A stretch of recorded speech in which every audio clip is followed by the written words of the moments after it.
Sports reports, no gimmicks, no clowns. 2-5, Mr. Logical, we run this town. Real talk only, no chasing, no doubt. From the east to the west, it's the order we shout.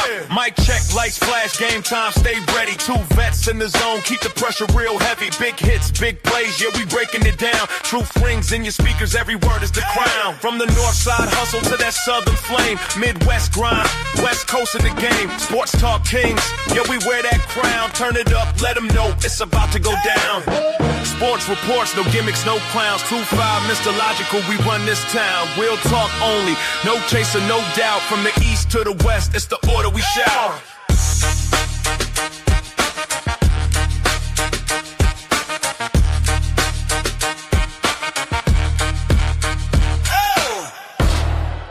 It's about to go down. Yes. You are now listening to the sounds of Sports Reports Disordered. He is the one and only Mr. Logical in the building. Don't bring feelings to a fact fight. Don't do it. And then, of course, I am 2-5. You know, tonight we're going to talk to you a little bit about this Brian Kelly thing, LSU. What jobs do you think are the best jobs in the country? Then as I was perusing around them internets, watching these press conferences and everything, I saw that we got G League players going back to college. But of course, we're going to start it off with some NFL reaction and some other thoughts. So let's get right into it. Like, review, subscribe, share, rate, do all the free things, do all the good things with a liquid death in hand and let go. So, Mr. Logical, you know, we just passed week 8, so we're coming up on that halfway point, you know, trade deadline. You know, trades are going down as we speak.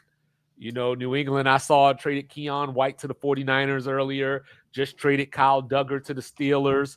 So moves are happening. You know, Roger McCreary got traded earlier.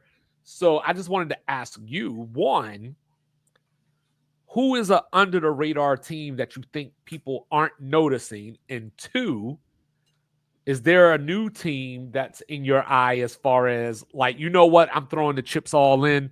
This team is for sure making the playoffs that you might not have had before? I think under the radar team, it could be personnel, it could be location, it just could be the primetime games. A 5-2 Seattle team is surprising. That's still yours? Sam Darnold, we all remember I'm seeing Ghost against New England back in the day, you know, top 3 pick, 2018 draft, and kind of bounced around. We saw his Carolina days.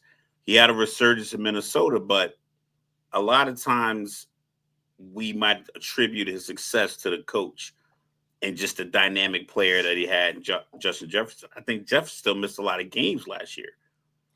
You know, so going out to Seattle, getting a big contract. We see what happened with Geno getting a big contract in Seattle. It didn't work out so well. So I think a lot of people are probably believing that was going to be a very similar path for Sam Darnold. So Seattle in that division, I mean, they're tied at the top of the division with the Rams, but they scored more points than the Rams. They scored more points than the 49ers. And they played one less game than the 49ers. And they scored 33 more points than them. So it's like they're doing it offensively, defensively, under the radar. Now, are they going to be like the Colts where people are kind of, you know, looking at it like we hear the conversations like, well, yeah, their record is good, but is their record a byproduct of playing, you know, teams that aren't fully healthy, or, you know, a luck of the draw here, a bounce here, a fumble here, a missed interception here? But none of that's relevant. 5-2 in the NFL after playing 7 games. That's a good record. You got to give it up to them. So Seattle, surprising. All right. So yeah. Well, yeah. I was going to say Seattle. But you know what? Let's switch it up a little bit. And you know what, Mr. Logical? Don't be mad. I'm going to take the cheap way out here. Okay. I'm going with the Chargers, man. You know what I'm saying? Now, they're not under the radar for me per se because I picked them to win the AFC West. But just the way that the season has gone so far, I think Kansas City is reestablishing themselves, and I think people are back on the train, if you will. Hey, Kansas City's back. Kansas City's going to win the AFC. Kansas City's, all this and all that. And then if you look at the division standings, Denver's actually in first place right now.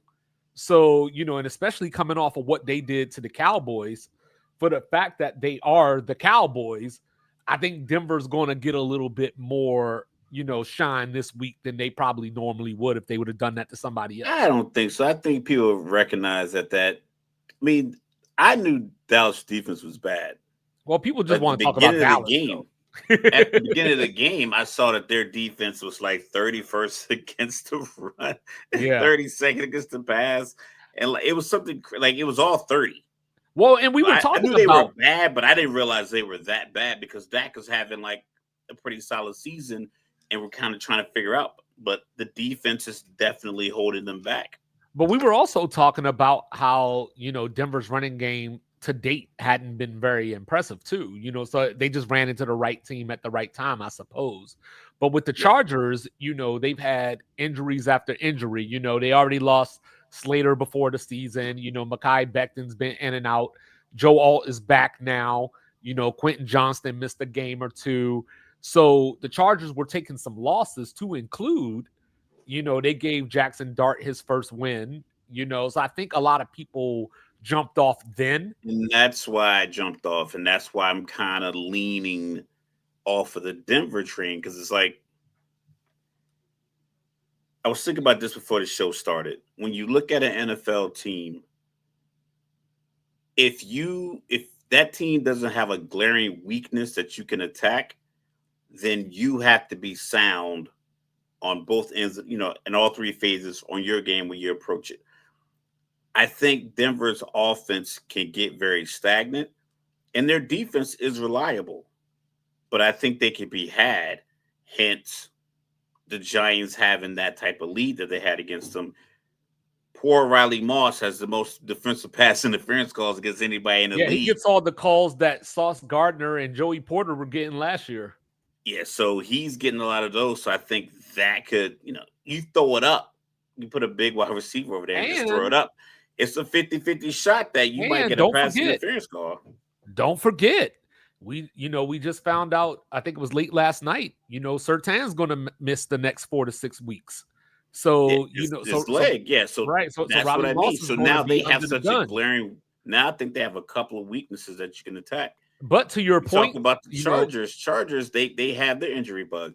The team that had their injury bug, suspension bug, not having all my pieces bug, who started off the season like that in that division, the Chiefs. The Chiefs at 5-3, Chargers at 5-3, and you got the Broncos at 6-2. Yeah, but this is the week who's the most likely to finish 12-5, or let's say the Chargers.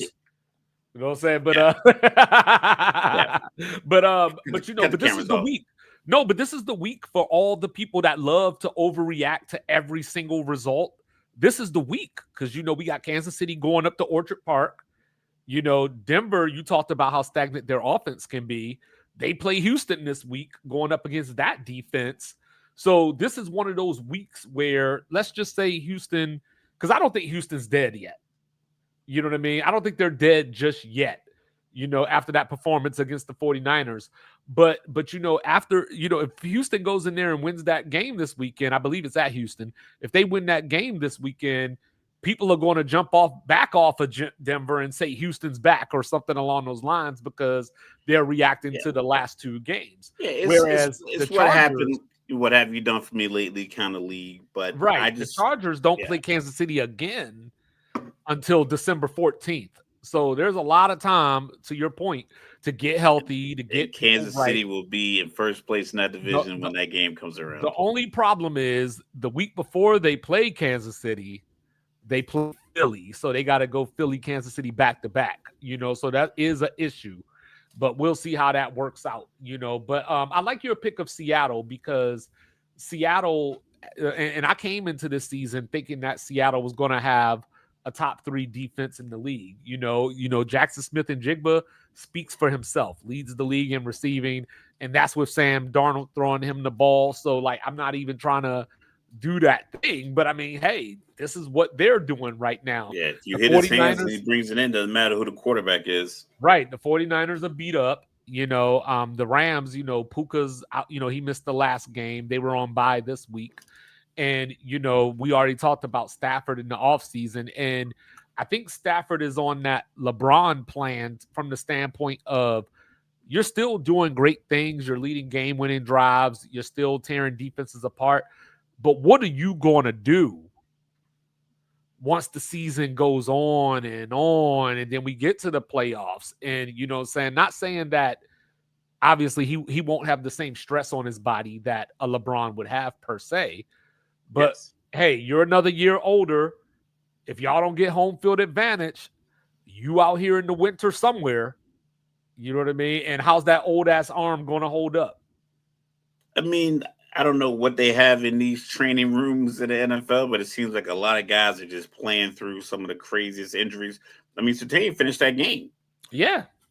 Yeah, so it's like whatever they gave him, whatever they shot him in his leg with in the first quarter between the second quarter, because I think he was out most of the second quarter, then halftime, and he came back out in the third.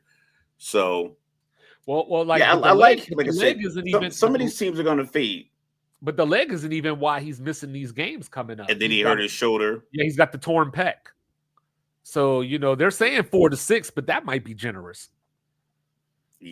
So some of those guys, if you can put a brace on it, if you can squeeze it tight enough, put a corset or something in there, like a dude, he'll try to play. If you could get it to listen, all I need to do is be able to just lift my left arm. Yeah. Knock the ball down. Can you give me that? So can you indulge me for a second? I'm hearing it. All right, y'all. The name of the game is comprehension. I didn't say what you think I said. Mr. Logical didn't say what you think he said. So people, we posted the clip about, hey, what's going on with the Packers? And then all these people talking about Jordan Love is only doing this and y'all are complaining about him. No one is complaining about Jordan Love. We were asking questions because the Packers don't look the way that we thought that they should. Now, they put that to bed on Sunday night to some degree because here he is completing 20 straight passes at one point, throwing for 360 yards and laughing in that old fart's face like, this is my squad now. You know what I'm saying? Green Bay is me. You know what I'm saying? So what were your reactions to that game on Sunday night? Well, luckily I was already pretty tired and I didn't want to watch the whole thing anyway. I'm like on Friday, just was like, I was in Atlantic City, so I was like, oh, okay. Right. Yeah, so I had to come back from AC. I was a little tired, but I'm not sure that the Steelers are the right measuring stick to gauge your next week off of. They don't do much offensively, so there's not much you have to worry about. DK is not a possession receiver. It's not like DK is going to go like AJ Brown will go across the middle. AJ Brown will stress you out trying to, for you to try to get him the ball. Devontae Smith, Jamar Chase and Justin Jefferson will run you all over the field to make sure they get open so they can just stress the hell out of the defense. DK Metcalf just kind of just runs routes, and if he's open, he's open. And so it's like the Steelers are so vanilla and just so blah, like even defensively, like they don't really do much differently. And that could be a testament to the fact that Tomlin's been there so long and they've only had like 3 head coaches like Chuck Noll, Bill Cowher, and Mike Tomlin in the last 50 years or something along those lines, I think, if we're accurate. Yeah. So it might just be that they just come out and say, hey, we're going to hit you in the mouth. But if you can bob and weave and you can't hit me in the mouth, then your style is useless. And I think that's what they did. And I think Jordan Love just has weapons everywhere. Matt LaFleur knows how to get guys open, get guys in space, and he can just take advantage of that. So I just don't think that the Steelers are a good measuring stick. Honestly, I think the entire AFC North, like playing games against them is like, I don't know how to gauge your quarterback play unless it's terrible. Because if it's terrible, it's like, okay, then you're definitely terrible because they don't have any great defenses in the AFC North. But if you play a good game, it's like, okay, that's what I expect you to play. I expect Well, you to play a good game against like a terrible group of defenders.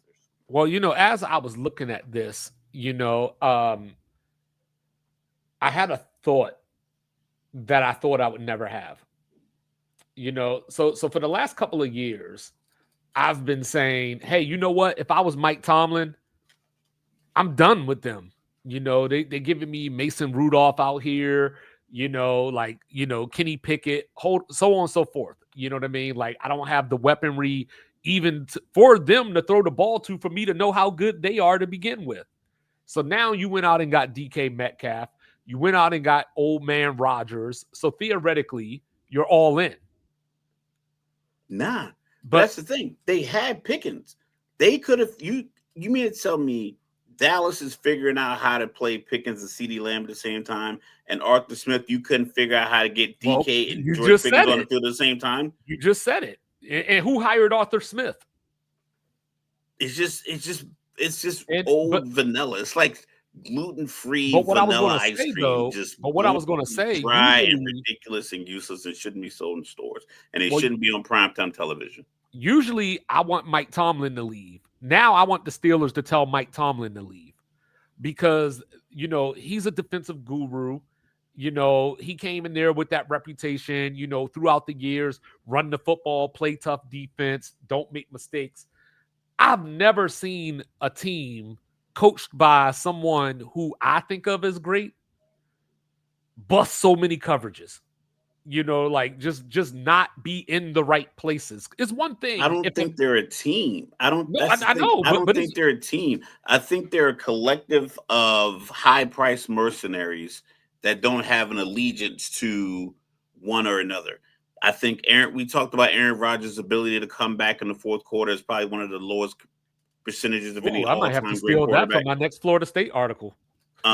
We talked about, so you bring in DK and you ship off Pickens. Well, now DK is in the same predicament he was in Seattle, where I'm the guy, I can't get the ball thrown to me because you got a 40-year-old guy who doesn't, like Aaron Rodgers doesn't make your team better. Like, he was a great quarterback at once, but the team around him was dynamic. Devontae Adams is dynamic. Donald Driver was dynamic. Greg Jennings was dynamic. Kraft, the play call and the coaching style. Like, he is a very, very, very, very good quarterback. But he can't make you a meal out of like the scraps he finds in the freezer. He needs like properly sealed ribeyes. He needs the corn. He needs properly grown plucked potatoes. And like, he needs all these ingredients. Like, yeah, I can make you a great meal with great ingredients. He can't make things happen for your team. He just simply can't. He didn't do it with the Jets. He didn't do it that the one year he was pissed off at Matt LaFleur for drafting Jordan Love. He didn't do anything. He threw like 26 touchdowns. He threw the ball out of bounds. It's just like, even the way he reacts to shit that just happens to him. But that's kind I think of it's the just problem. a bad look. And I think you have all these. You got a guy like Jalen Ramsey who just wants to do everything and be. There's no cohesion on the team. It's but just I think that's the problem with a guy like Aaron Rodgers, because even as old as he is, and as past his prime as he is, he's still better than anything they've had the last 5 years. Yeah, but he is past his prime. But he also, like, Matthew Stafford is probably, quote unquote, past his prime. But I believe down 9 to start the fourth, Matthew Stafford is going to figure out a way to get us 10 points if the defense gets one stop. If you start the fourth quarter with the ball down 9, I believe Matthew Stafford can get you 10 points halfway through the fourth quarter, and you're up, 28-27 by that point, or whatever the case may be. I think he figures out a way to make that happen. I don't believe Aaron Rodgers does that. And I think with the lack of playmaking on both sides of the ball, it leads to, we got to do this perfectly with a bunch of people who don't have there's no one there that was there last year that is guaranteed to be there next year, even if they're under contract. The fact that when you think about Mike Tomlin, and I know during this offseason, he kept using the phrase, big man football, which is hard to do with the offensive line in that state that it's in. You know what I mean? And, then you got the old man quarterback back there that isn't as shifty. He was never really a Lamar Jackson, There was obviously. never a reason to But he sign was him. Let's no, keep it real. there wasn't. I And you think we said in drafted the Will. preseason. No, this is the reason that you signed Aaron Rodgers. We're the Pittsburgh Steelers. We don't rebuild. We expect to make the playoffs every year. Will Howard probably wasn't going to get us to the playoffs this year. That's why you signed Aaron Rodgers. And he's not going to be there next year. So then you're stuck because either Will Howard is suddenly going to be ready or you're going to be out trying to get somebody else. They're going to stumble their way to 9-8 and have the 24th pick in the draft again. And then do it all over again. Because they're probably gonna eke out some wins that they shouldn't get. We know if Lamar doesn't come back here, as I pull up the AFC standings again, the Bengals. The Bengals are completely discombobulated. You can't rely on them to be consistent. So them spilling off a bunch of wins in a row, unlikely. We see what the Browns are doing. I get it with Stefanski. It's like, listen, if I drafted a guy, I want to see it through. So give him a few bad games. It wasn't smart to also draft another guy who's more popular than him out of the same draft. Mike Vrabel said the most cold-hearted thing I've ever heard a coach say. When they were talking to him about the Browns, and he said something along the lines of, well, once their gimmick plays ran out, what I'm saying? I heard that somewhere else. It was like, once that scripted 15 plays or whatever teams, if the teams have a 10-play script, a 15-play script, a first quarter script, however they have it, whatever they have set up and locked in from 2 or 3 days of install, once those plays run out, then defensive coordinators like, all right, cool. You scored a touchdown with the 15 plays you've been trying to run all week. You've been working the hell out of these plays. You probably got 13. You probably got like 5 reps per 15 plays for 2 days in a row. Do it now. And now it's like, cool. Now I know this is where he won't throw the ball. Your 15 scripted plays, none of the routes went here. So the likelihood of you calling it later, you didn't throw any deep post routes ever because he doesn't have the arm. Which you won't do. Right. You don't throw it to Jerry Jeudy. So it's like, all right, cool. I'm locked in, and now we're going to watch you struggle. So they're not going to win games. The Bengals, if Joe Flacco can't go, get back to Jake Browning. Hey, but speaking of the Bengals, stay there for a second. Speaking of the Bengals, no more 0-17. The Jets were good in that fourth quarter. At least 1-6. Look, the Jets have looked decent at different points throughout this season. Like, I know they've lost all these games, but I mean, hell, one of the games they lost by 2. They came back against Tampa, blocked the field goal, ran it back, and then Baker Mayfield was a hero. So we talk about it all the time. Game of inches. Like, game of inches was that 2-point conversion that the Jets converted. That was a conversion. I read it was.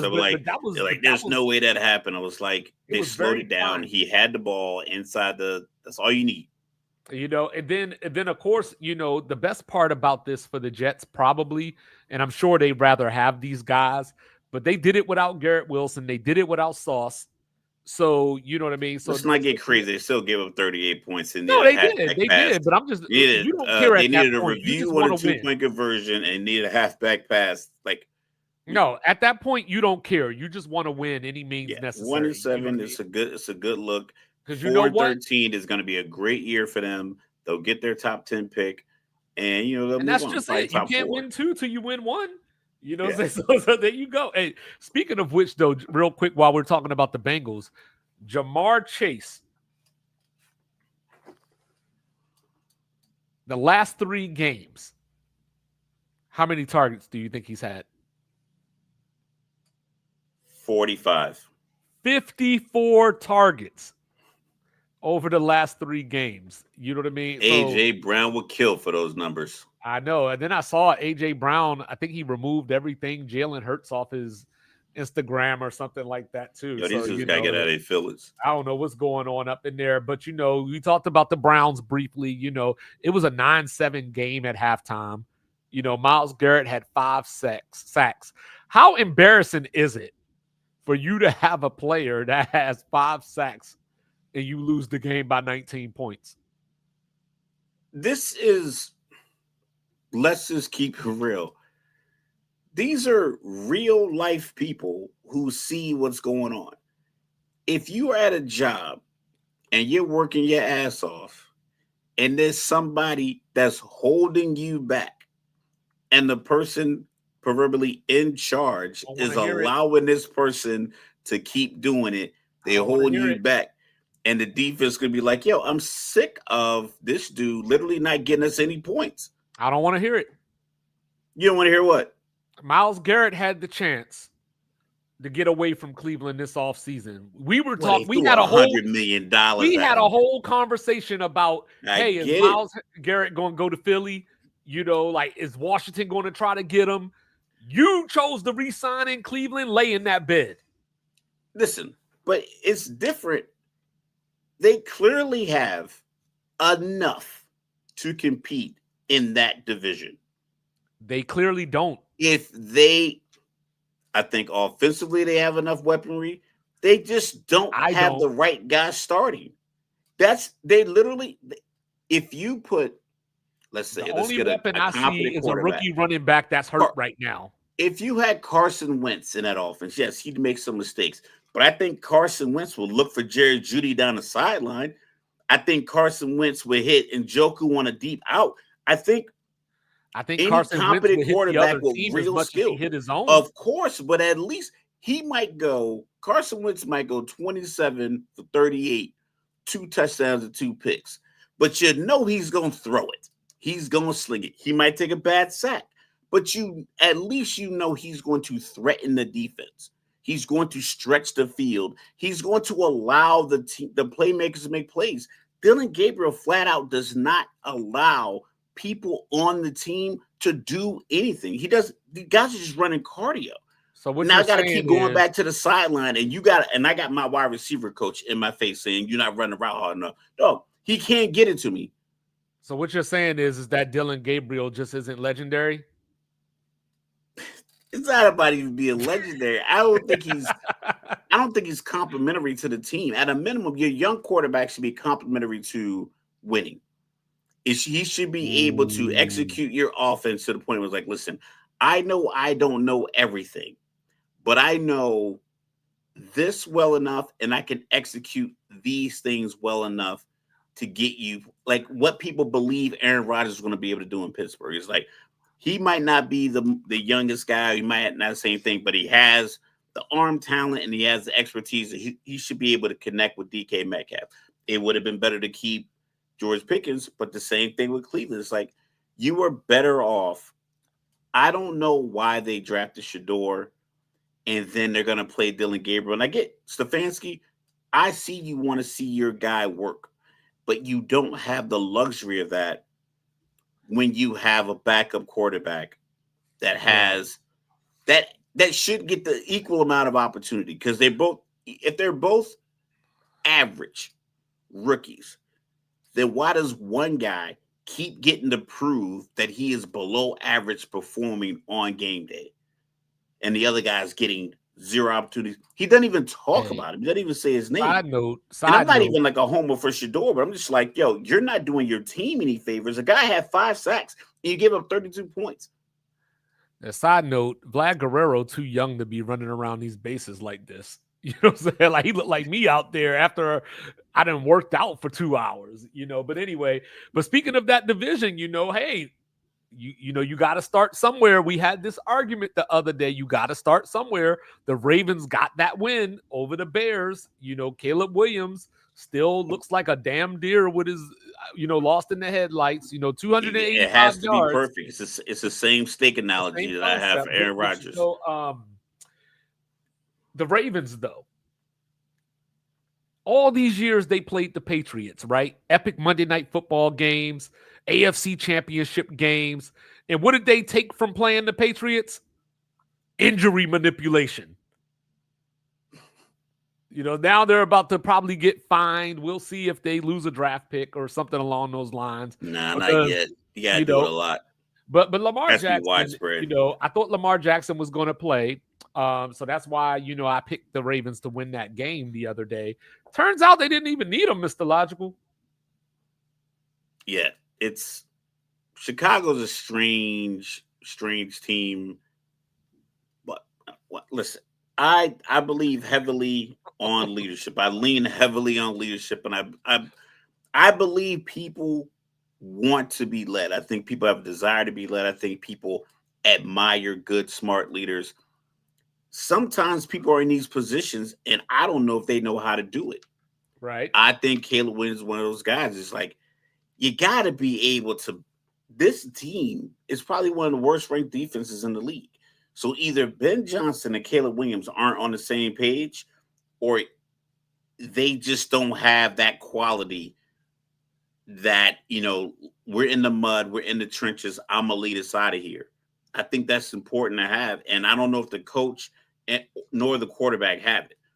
That's Right. why I think they're going to lose a lot of these games. Like I said, I thought they had turned the tide when they got the fumble with Washington. But more I think about it, that's more the rain and Jaden Daniels than it Yeah, he was like just a lost the defensive ball. presence. It just slipped out of his Nobody hit hands. him. It wasn't Yeah. like someone broke through and created it. So when I Right. think about it, it's like, I think if they get in one of these games where the scripted for 15 plays only leads to a couple of field goals and it's 10-6 at halftime again, or if it's, they're 6-0, they're up 6-0 at the end of the first, but they move the ball a lot, and then they give up like a silly touchdown, they're down 7-6. I could think the bottom will fall out.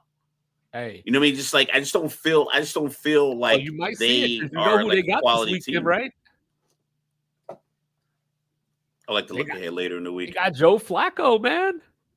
Well, I heard Flacco was battle going of to be on the injury inconsistency. report. Yeah, I know, but I'm just saying, we'll see what happens there. So the Texans, dominate the 49ers. Like I was looking at this game. Remember we were talking about Vanderbilt in Alabama last year, where like Alabama was just off the field the whole game, but when they got on the field, they scored. So the 49ers held the ball for about 18 minutes in this game. The Texans gained 475 yards of offense. My guy that I've been raving about the last couple of weeks, Woody Marks, he didn't do anything remarkable, but he's looking good. Xavier Hutchinson, first, second round pick to get a fully guaranteed contract ever, Right. earning his due because Nico Collins didn't play. I mentioned that they got Denver this week. So, Mr. Logical, is that performance representative of what we could see from the Texans going forward? Or was that just the 49ers with a bad day? 49ers with a bad day. And they just exploited what the previous team that played them, the Falcons, couldn't do. It's like you don't have your defense in the middle of the field is lacking because you're missing Fred Warner. The signal caller is out of there because you're missing Fred Warner. So you attack these zones, you attack the spaces where a guy like that will get people in order. Passing off zones, being able to run with a wide receiver up the seam, or being able to run with a tight end across the field, or being able to come downhill when he recognizes that it's not a play action, it's a stretch play. Having someone who can kind of lead people to where the ball needs to be is how you don't give up 42 minutes time of possession. Yeah. I don't think Fred Warner's ever been on a game where the 49ers had the ball they gave up 42 minutes time of possession. He's getting you off the field in third downs. And I feel like Houston exploited that where the previous team couldn't. Man, Shohei swinging like he got that Ken Griffey in him. You know what I'm saying? Like if he contact any of them, they out of here. But the 49ers, good news is they did break their NFL record. This is their first time getting an interception in their last 14 games, which span 469 pass attempts. So back on the board, 49ers. But to all you out there that was talking all that stuff, and you know who I'm talking to, about how Mac Jones was the Tom Brady to Brock Purdy's Drew Bledsoe, move on with your life. So, Mr. Logical, you brought up the Falcons, and I see that the tape has made its way back. Oh, yeah, the tape is on, baby. The tape is on. The tape got those Saints fans on TikTok sounding correct. What did we see, Mr. Logical? What did we see? we saw the same thing I've been saying for years. There's no pressure in the middle. The quarterback stands back there and has all day. And then when we get the ball back, there's no creativity. Kirk Cousins is not the answer. I get it. You couldn't go with Penix, but it's like, listen, man, you only get a select number of football games as a starting quarterback in the NFL. If you could shoot it up and go, you should shot up and win. Like, I'm not trying to say you should play, but like, you can't be out here like they're acting like we got a comfortable lead in the division. You benched this guy for a reason. He got hit on the knee. I get it. Bone bruise. I understand that it's probably quite painful, but there's braces for that. There's things that you can get out there and play your game. I don't know. I think this Atlanta they're just proving every week that the decision makers from top to bottom are inadequate at what they do. There's no expectation of win. It's just let's shape it like we're gonna win. Because nothing they do, like the problems that Atlanta has had for the last 7 years since they haven't made the playoffs exist every single year. There's no pressure in the middle of the defensive line, which then you can have an outside athletic edge, but if he's getting double teamed by a guard and a tackle because you have no one who pushes the pile up the middle, then all the athleticism goes out the window. You waste it. You use 2 first-round draft picks on defensive edges, and you trade the other one away. So right now, Atlanta's sitting at 11. The Rams are going to get that pick next year. Well, so like the whole thing, you let Miami was ready to kick half their team off of the team plane if they would have lost this game. Dudes would have been taking Greyhounds back to Miami if they would have lost this game. But you got them looking like they're prime New England. Well, as you would like to say, let's keep it a bean. They ran into Tua with the Kobe eye. That's what happened. Tua couldn't see. You got a little quarterback who teams have zero faith in him. The coach has very little faith in him. The fan base has pretty much written him off. He got one eye, but you don't need 2 eyes to see Jalen Waddle wide open across the middle of the field. The first touchdown they got when they ran like 8-chan, like just underneath. He just was he just lobbed it to him. He granted it probably was a bullet pass from Tua, but Atlanta just has Atlanta lacks creativity.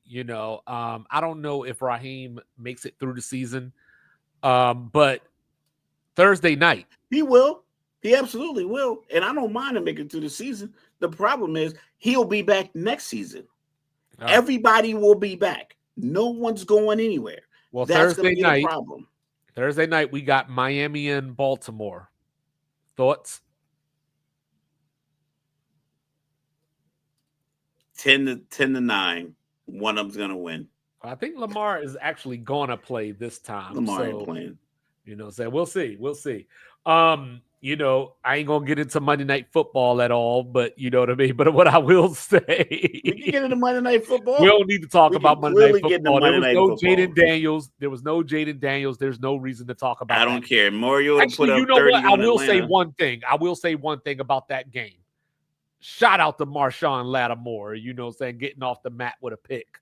Got a pick, and they still got 28 points put on them, and the pedal was off the metal with 9 minutes left in the game. But Terry McLaurin had some great catches. That was a great catch. Yeah, that's why I said Kansas City is. I think they're more back because, like, hold on, wait. Before you go any further, I know it's not Friday, but are you telling me you look at me in my Kobe eye? And they're gonna beat the brakes off Buffalo. They're gonna go into Orchard Park and get a dub? Absolutely. Okay. Absolutely. Okay. Because that's the thing. When I watch, you get the popular teams that you see all the time. We see the Ravens on TV all the time. I live out here in Philly, in the Philly area, so I get the Eagles, I get the Jets, I get the Giants, I get the Ravens. Those are my local games.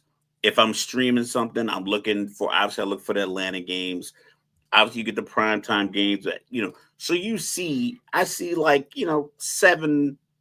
6 or 7 of the most popular teams in the league on a regular basis, just off of just regional, because where I'm at. So you said I can see. Oh, go ahead. Yeah, I can see the flaws in so many teams. I see the Philly run game isn't great, but all you need is Saquon to pop a couple, which he has the capability of. So that changes. So it's like, okay, oh, we're going to load the box against Philly. Nah, because they have Goddard, A.J. Brown is there. Even Jahad Dotson is a big threat. You can't just load the box against Philly. They don't have like the same weaknesses. But if you look at like Atlanta's weakness is they rely almost too heavily on like 3 linebackers and like a 3-3-5. They kind of, it's a weird defense that they play, that they rely on these guys just making plays in the pass game versus just having like the size up front. Whereas if you look at the Chiefs, Chenault, Tranquil, Bolton, Dana, Chris Jones, those guys are just big, strong, physical, tough up front. Like that's it. That's all that's all we're doing out here. We're not doing nothing cute. We got a standard group of corners. We go nickel, we have 5 corners.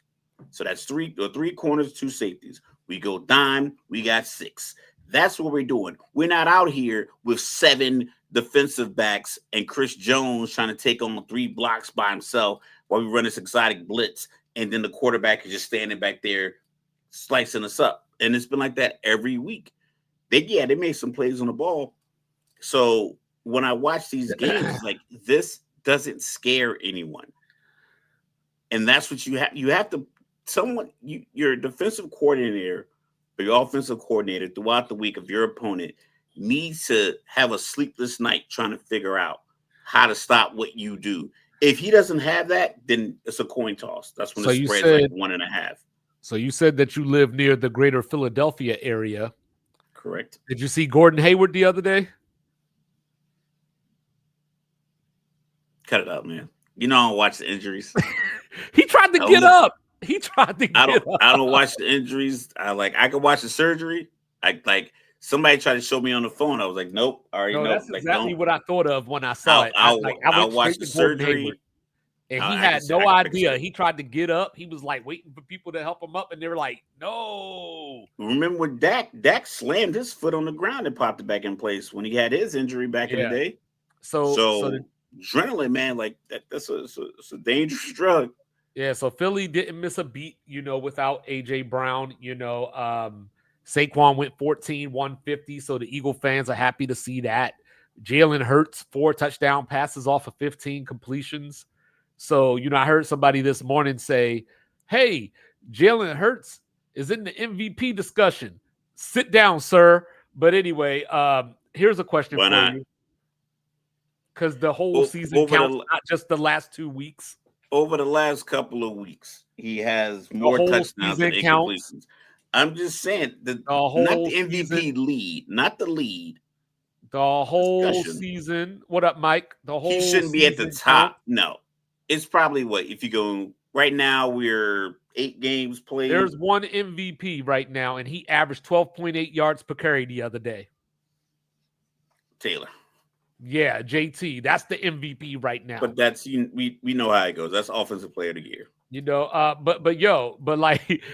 I loved Cam Ward looking dead at Mike McCoy and saying, WTF, Mike. Like, go for it. Like, I love Cam Ward. Every single week he does or says something that just makes me pray that the Titans do something nice for him in the offseason.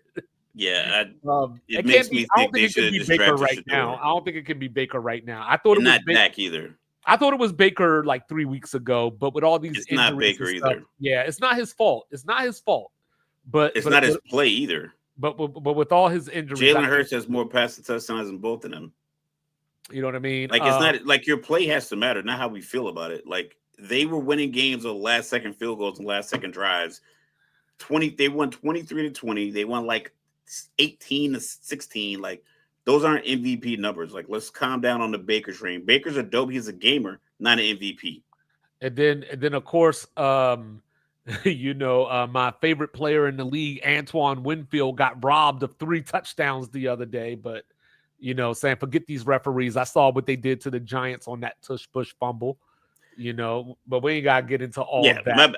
I was thinking not Dak, but somebody else. He definitely has, Jalen has more than Baker. Yeah. But but of course, saying Mahomes gonna moving win on. MVP though. Saying we got Brian Kelly out at LSU. Texas Yeah, you A&M see people went. try to jump on my Penn State take. I see that. Nah, I that's see all that. me.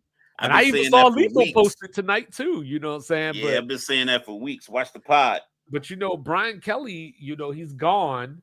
Saying like Texas A&M went down to the Bayou and pulled down LSU's pants, spanked them right across the ass and said, "Thanks for having us. But we're going to eat all your food. We're going to eat all your dinner." Saying? I'm going to sit on the couch like Jay-Z did with the soda, and they kept calling him big, but his name was Jay-Z. So LSU, I'd never seen this before. They went into halftime up 18-14. I literally brushed my teeth, and Texas A&M had 49 points. And, and as I was watching this game, it wasn't even about this game. This game was a bigger symptom of Brian Kelly should have never been the head coach at LSU in the first place.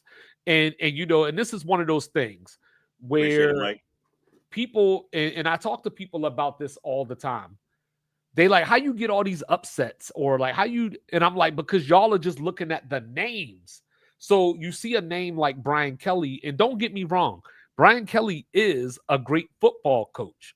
Good. LSU is a great football university. The two just don't go together. He's a good football coach at a great university. It's not the same thing. He's not great. What has he done that's great? I think he's a great coach. What has he done that's great?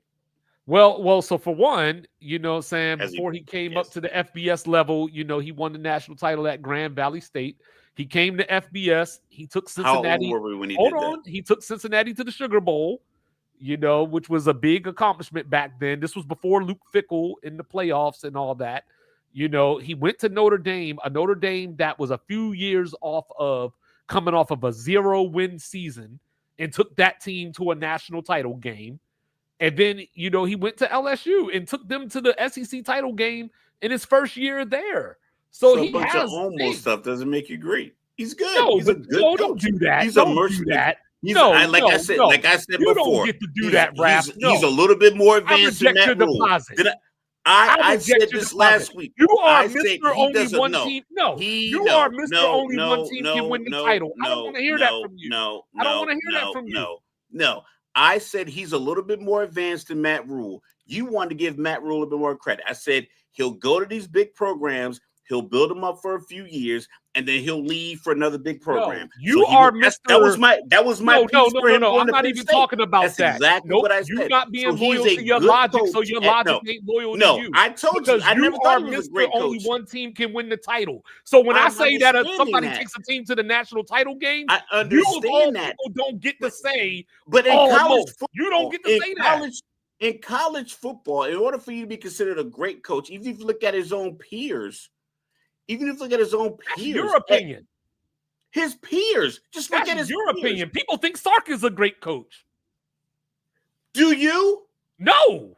Why would you think that? Because you have your reasons. Because he had 2 good years. Because he had 2 good years. Okay. That's all I'm saying. I'm not saying Brian Kelly's I'm not saying he's Bobby Petrino. Shout out to Petrino. But you just wanted to get that off. No, it just came to me because it just came to me. I think that like I said, I compared him to Matt Rule. I'm not a big Matt Rule guy. I understand that it takes a lot to turn programs around. I'm with that. But I got him, Faye. But with that being said, I'm not saying you have to win the national championship every year. But turning a program around, see it through,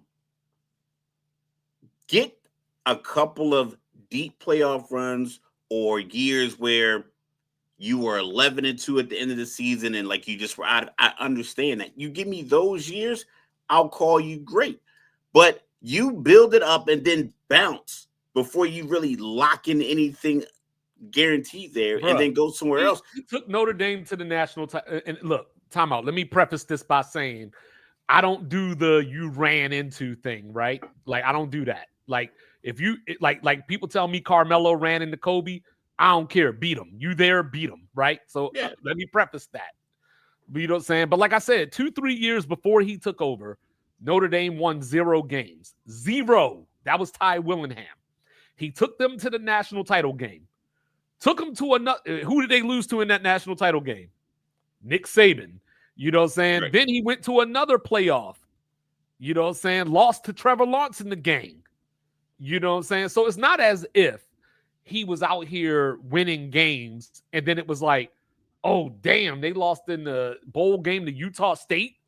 Just my thing, I think great is a certain great is upper echelon. And considering the time that he's coached it at the Division I level, I think there's only been a few great coaches in this time frame.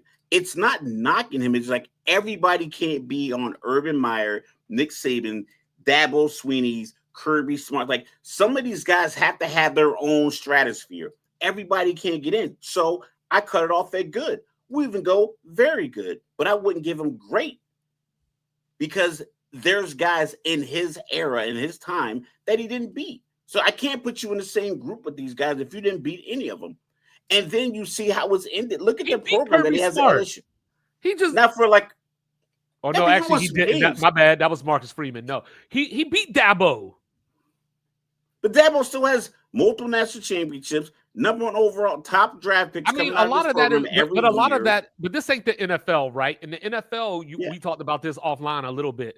In the NFL, you know, we have salary caps that kind of keeps everything as fair and equal as you can. College football ain't like that. You know what I'm saying? Like Nick Saban had a machine. Kirby Smart had a machine. You know what I mean? This dude took over a team with 0 wins. Like, you know, it's not the same thing. I'm not saying he's not. I'm not saying he's a bum who just benefited. Oh, yeah, and answer Mike's question. Yeah, I think Dabo Swinney's a great coach. I think he's been doing it for a very long time, very high level, national championships appearances. Like, I think that mattered. I think that counts. Like, you got to have something. There has to be a line. And I'm just saying, I don't think he crossed that line. But like I said before, for my justification for him going to Penn State, I think he's a guy. I think he's a better version of Matt Rule. I think Matt Rule's doing the same thing. It wouldn't surprise me if Matt Rule didn't throw his hat in for this LSU job, as I believe Brian Kelly goes up to Penn State and he takes Villarreal down LSU. Damn Matt Rule, but I'm not. We didn't think they were hiring Brian Kelly when he came down there with the fake accent. No, but Brian Kelly, like you keep. No, I think that there is a gulf between Matt Rule and Brian Kelly. I think there's a gulf between. I don't think those. Like, I know you're saying that Rule is below, but pretty close. I don't think it's close. I just think it's that same kind of variable, but Kelly just didn't fit, you know, because, you know, one, he's a Northeast dude from Massachusetts. You know what I mean? So that was already strike one. To be at LSU, you either have to be one of those Nick Saban tip-top dudes, or you have to be one of those Louisiana, I bleed Louisiana, or you gotta be authentically charismatic, and he was not. And that's the part where Brian Kelly messes up, because he's not necessarily the guy that's excited about recruiting. And so when he left Notre Dame, that was kind of the thing, was like, I can't get the players that I need here to put me over the top. So he went to LSU because the school, it recruits itself. So, you know, I don't have to do much. Realistically, a good coach at Notre Dame recruits itself. It's Notre Dame. Nah, I don't know if that's true nowadays. I think that was true back in the 80s, in the 90s, when like your big time Catholics were going to Notre Dame. But we talk about this all the time. Like, that's why schools like Nebraska are where they are right now, because people are going Notre to these Dame SEC literally schools. Has like prep schools in every state called Notre Dame. There's one here in Jersey. But Notre Dame also has standards. Remember, we were talking, or not us, but the media was talking about Colorado. Tyrann Mathieu can't be the head coach, Mike. No, he can't be the head coach right now. When Deion first took over Colorado, there was some talk within the media where Deion had to go to the AD and basically be like, I need you to relax these standards because I can't get the players that I need with the grade admissions that you guys want. Notre Dame's fighting that same battle. The only difference is that they have a whole religion, you know what I mean, that is dedicated to them or whatever the case may be. So they still aren't getting, Notre Dame wasn't going to get your Sammy Watkins or, your DeAndre Hopkins. They weren't But going to what get I'm saying, like they that. have but Notre Dame literally has prep schools and academies throughout the country that are highly funded football programs. Yes. And they can funnel kids in. They are Yes. Notre Dame. They are highly funded as like you said, the whole Yes. religion backing. So they can get the players. I know that the standards and the math, you figure it out. You recruit the guys as junior, you get them some AP classes as senior year, and you get his GPA Notre bumped up, Dame you get is them one to of, school. but that's the thing. Notre Dame is one of the few schools that actually holds to that. Now, I'm not saying they do it 100% across the board, but they're one of the schools that actually take that stuff seriously. Is like academics, your students first. And they have a good coach, and So they there's some played for a students national that just championship ain't going to recently. get, and no disrespect, but Lamar Jackson wasn't getting into Notre Dame. You know what I'm saying? Like they weren't going to sign some of these guys that are great football players for that reason. That's what I'm trying to get at. So like, they'll get top recruiting classes, like top 6, 7 recruiting classes, whatever. But they're not going to get those Derrick Henrys that put you over the top. They're not going to get those, Kamaras and people like that. Is what I'm saying. Some schools have blacks, and some schools it's a football school that's also a college. Some schools is a college that also has a football team. I understand that distinction, but as far as like what they got from Brian Kelly and what Brian Kelly brought to LSU, I heard a report today that he just didn't have any personal relationship with the players, and that could lend to your assessment of him not wanting to recruit. Well, that's why he's not getting all his money. Did you see that? Like, he's only getting half the buyout because they pulled the morality clause on him. So he's only getting 27 million instead of 54. And all you got to do is Google Brian Kelly and you will see him grabbing, not just at LSU, you will see him grabbing players, yelling, screaming, spitting in their face, not spitting like, but just like so mad that, people think that he killed a kid at Notre Dame. There's that story. So he has a lot. Wait, what? Huh? What? That a kid just died at practice? Yeah, there was something where he, what's the word I'm looking for? The kid was he on a like he was on a hydraulic lift or something, and it was super windy or something along those lines. It was like a photographer, and I think the dude either fell off of the apparatus. It was like really windy. It was really windy. And there's like a whole story about that. While Kelly was criminally not charged with killing Sullivan, his decision to hold practice outside despite high winds led to an investigation and a fine against the university. Yeah, but people hold him responsible. A lot of people hold that are in the know. Oh, they had him up on a scissor lift. Yeah, they had him up on the hydraulic. Yeah, they had him up there. The scissor lift, like a warehouse lift. Filming the practice, and some unfortunate accident happened. This kid passed away, and so a lot of people like hold Brian Kelly still. They hold him responsible for that. I'm not saying he's responsible for it. I'm just saying what other people have maintained throughout the course of the year. It's like a testament to his disconnect with like the reality of what right life versus and there were all kinds of wind warnings and all that kind of stuff that happened that day. So like it was an unfortunate situation. Yeah, I don't want to make it person on his political and all that. when it's windy. Yeah, like I worked on a pretty tall aircraft before I retired. We didn't go up in a JLG if it was windy. So right.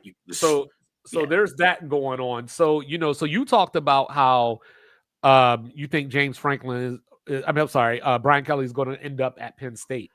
I thought it was like a natural, just because the way he can kind of rebuild programs, they want someone that's going to be able to turn around what they had.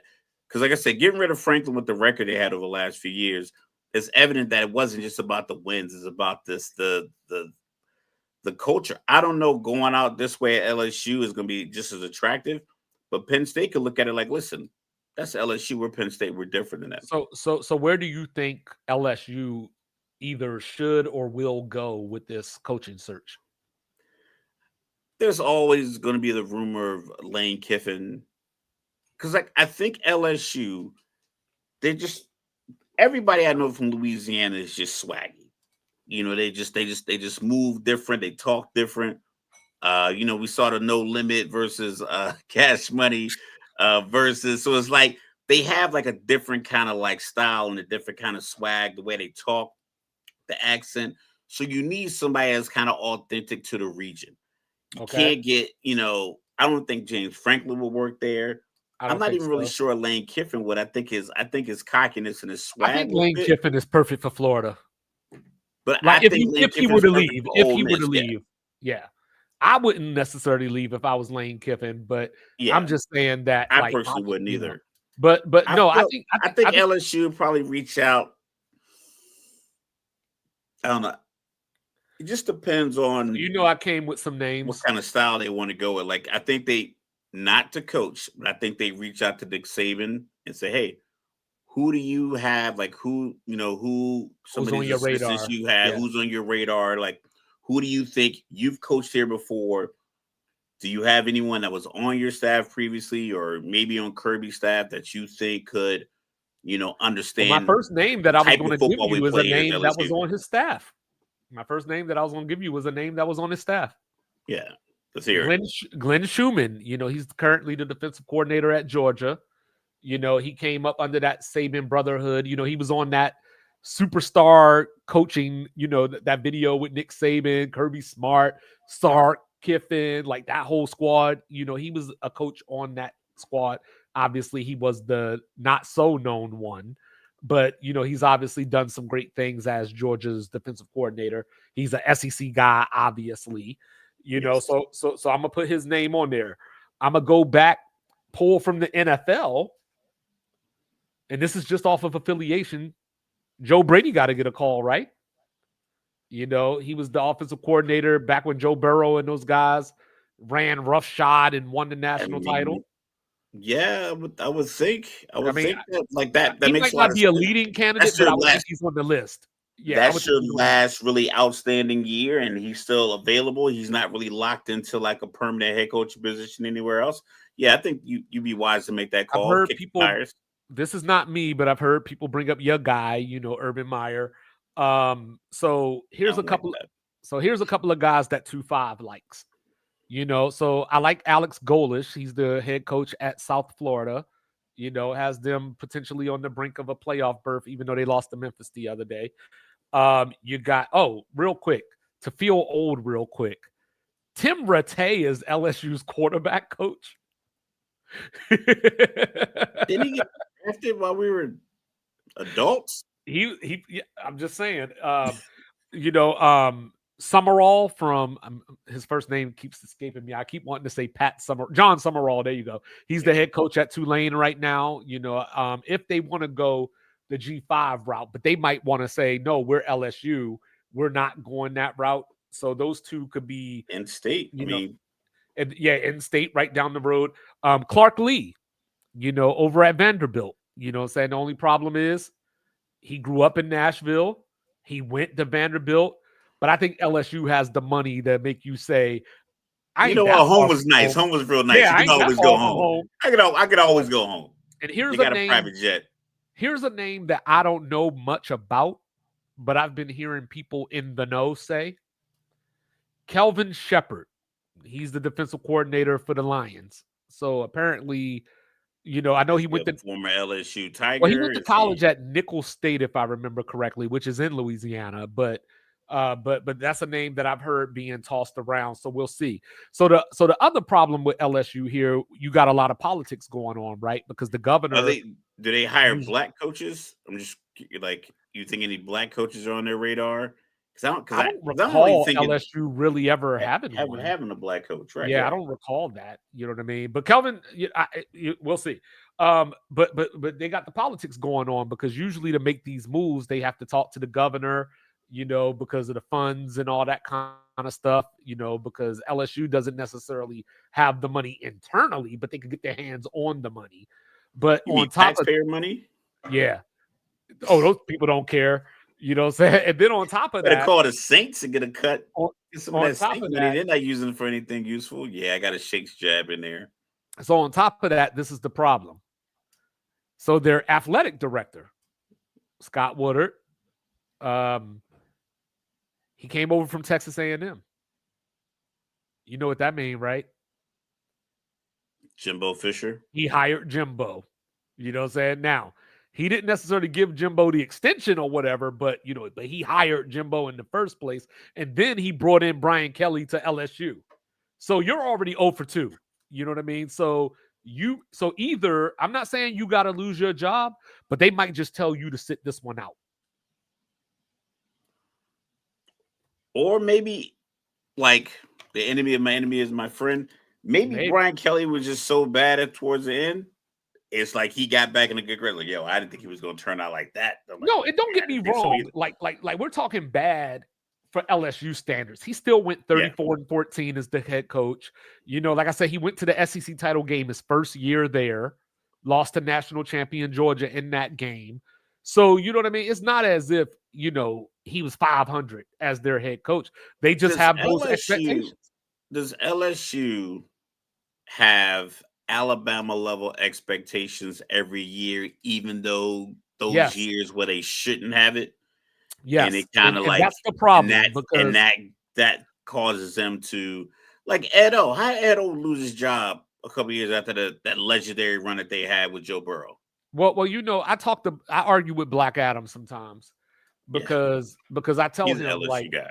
Yeah, and I tell him he I can't remember who he wanted. But I was telling him LSU was just back in their place. Like LSU, I know me and you had an argument a couple of years ago about whether if LSU is a blue blood or not, but LSU throughout their history is nothing. You know what I'm saying? Like their modern history and success started with that Nick Saban run. So they've maintained that up until this point. But that's why I wanted to ask this question, which job is the best job? Because when I looking at the SEC, I don't think LSU is a better job than Texas. You know what I'm saying? I mean, people at Texas, with the resources they have, Texas is pretty disappointing, but I don't think that it's a better job that comes with more resources. And, Alabama, they're not a better job than Alabama. I don't think they're a better job than Georgia. But these are like the best. These might be the best coaching of all sports in America. Jobs you just named off. No, Alabama I know, head coach, Georgia head coach, and Texas football head. Like those probably the best coaching jobs of all the sports. It's going back. So to that's the hard for LSU to compete with that. No, but that's what I'm saying. It goes back to the expectation standpoint. LSU has had success. Their last 3 coaches before Brian Kelly came along won national titles there. You know what I mean? So, like, you have this inflated sense of self. You have that Louisiana. If you could lock it down, there's a lot of talent there, and you still got access to Texas over here. So like, you can turn LSU into the best job in the country, but just in your conference alone, and I didn't even mention Florida yet. So at best, you might be the 5th best job in your conference. Yeah, but what I understand, like, if even if that's the case, but I think the top 3 jobs in their conference are among the top 3 coaching jobs of all American sports. Definitely. So that's a hard comparison. That's why I wanted to have this conversation. Definitely. So being 4th or 5th, being behind Florida, LSU, like, you're still in a good position. I think LSU might be a better coaching job than Penn State. I think your crop of players. Would you say it's better than Notre Dame? Your proverbial leash might be a little longer in Penn State, just because they don't have recent national championship history. They have the aspirations, but the aspirations kind of fall short pretty early in the year. Over the last few years, like, they'll have like their 5th or 6th game, they'll lose, and then they'll lose their 8th game. And they're like, would you say they're better than Notre Dame? The LSU job? Yes. No. Would you say? I think the national support for Notre Dame, like, if you are Notre Dame and you play a road game in Colorado, you could probably sell out half that stadium. A regular game in October. I think any neutral site field is going to be packed. It's like Ohio State. Ohio State can go anywhere in the country Right, which and pack LSU the is not a stadium. better job than Yes. Oregon.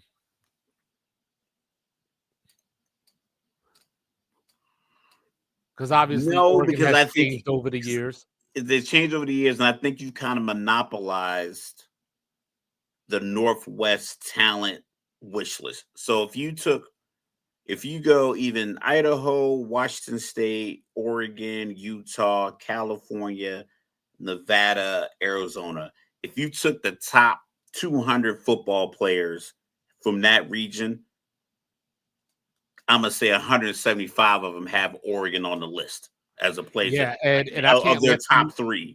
and I can't let you say all that without saying Palouse. So what about USC, Oh, it's better than USC. Michigan? No, because I think the fans. I think the fans make Michigan job difference. I think that true blue blood, we've been here since the beginning kind of aura that Michigan has. I think that makes it easy because All right. you probably have kids who grow up in that area who only want to go to Michigan. Not even Michigan State. They have one team on their list. It's Michigan. Their grandfather wanted them to go to Michigan. The dad wants them to go to Michigan. They're going to Michigan. You just have to be able to find that kid and recruit them. Whereas I think LSU, Mississippi State could, come into the state, get your players. Ole Miss can come get your players. Texas, Oklahoma. I think I'm not sure about the mystique of growing up in Louisiana and like I gotta play for All LSU. I right. don't know if that has the same Well, kind of cachet I'm as glad you Michigan. brought up some of them schools. Let's get nasty. Let's get nasty. Pause. Yeah, waiting on that part. Oklahoma. Better job. Like you want to know if that's the best job? If that's better, if it's a better job than LSU. No. A&M. No, because they just got good. I think A&M wasn't. I think A&M is now. With After NIL and the Saturday. money and After no. Saturday, I'm yeah. just talking about like the resources and all that stuff like that. Because I don't think LSU's lacking in resources. no, they're that not much. lacking in resources, but they don't got Texas oil resources. You know what I mean? And so from that. But look how many schools in Texas probably got oil connections, but they don't get that oil money. Well, I think the real question is, what criteria and parameters are you using to decide which job is the better job? Because I think there's a lot of factors because those expectations matter. The location matters. Historical precedence, I guess, matters to a lesser degree, but it's still there. A high school junior, senior, 4 or 5-star rated anywhere down south on the East Coast who gets an offer letter from LSU is not going to look at it like, I don't know about that. They're going to be eager to go. And that's the thing. Like, just because they're LSU, yeah, the same guy that, LSU offers, he probably also has a Georgia offer or a Bama offer, a Florida one, or Penn State or Ohio State, whatever it is. Like my son and I talked to a college coach last week, and what he was saying is like, as soon as you get one offer, it snowballs. So I think what happens if LSU offers a guy and Bama comes calling, and it's like LSU, Bama, or Georgia. But if LSU offers a guy and Oklahoma offers a guy, I don't think he moves Oklahoma ahead of LSU. All right. So I'm gonna give you my ranking real quick. You tell me what I got wrong, and then we'll move on. So I listed a top 10, and this is my top 10. I'm gonna start at 10 and go up. Okay, top 10 jobs that are better than LSU. No, just in general, like in the country, just from my viewpoint. All right, so I'm gonna go Michigan number 10, Oklahoma number 9, A&M number 8, Florida 7, LSU 6, Notre Dame 5, Ohio State 4. Oh, I'm sorry. Hold on. I missed somebody. Hold on. Did I say Georgia? I don't think so. Okay. So Georgia 5, Notre Dame 4, Ohio State 3.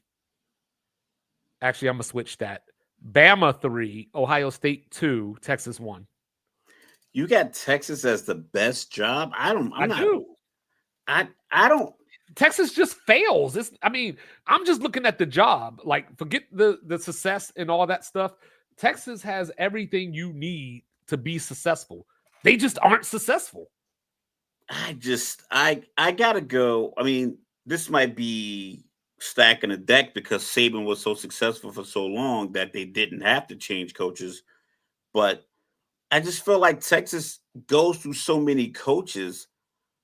I'm not sure how long your proverbial leash is. Because I just feel like I think Sark could be gone after this year. Well, hold on, stay there because I was going to bring that up. Stay there. Like that's what I'm saying. If they get a couple more losses this year, I think they could lose Sark simply because I believe they think they are the best job, and it's like you're not. Like the way you function is how you dictate your job, not just resources.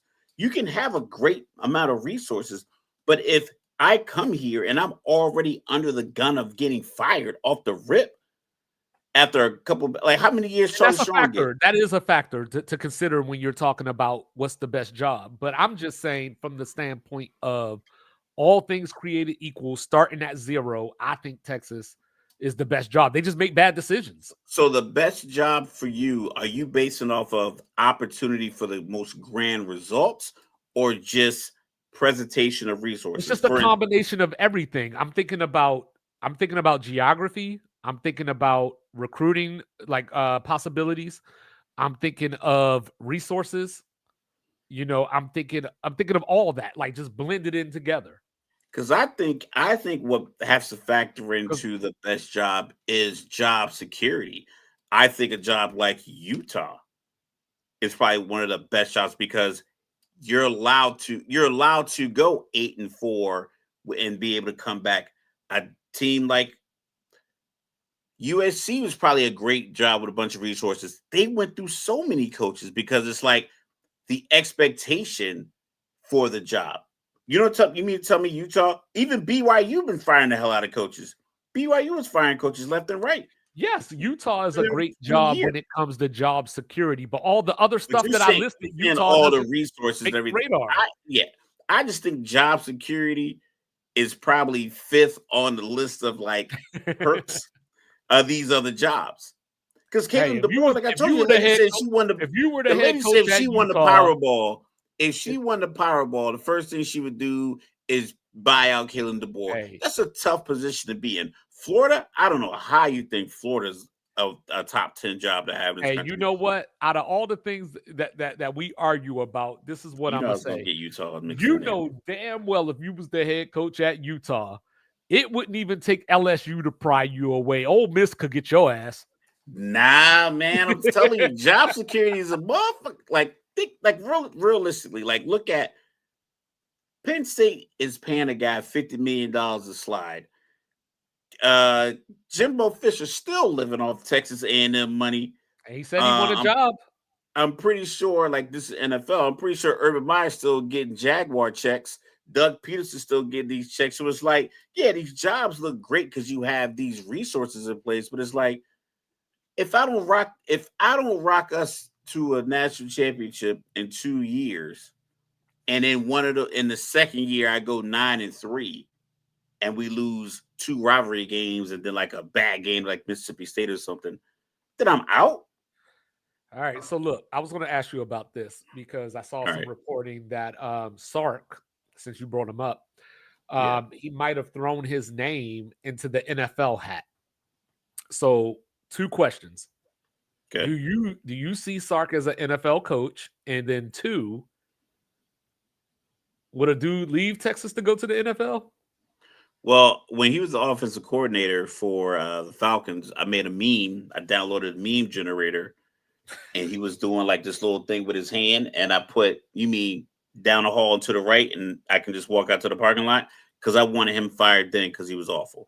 I don't think it's like, once again, the job security piece, I want to say it's easier to be a college coach.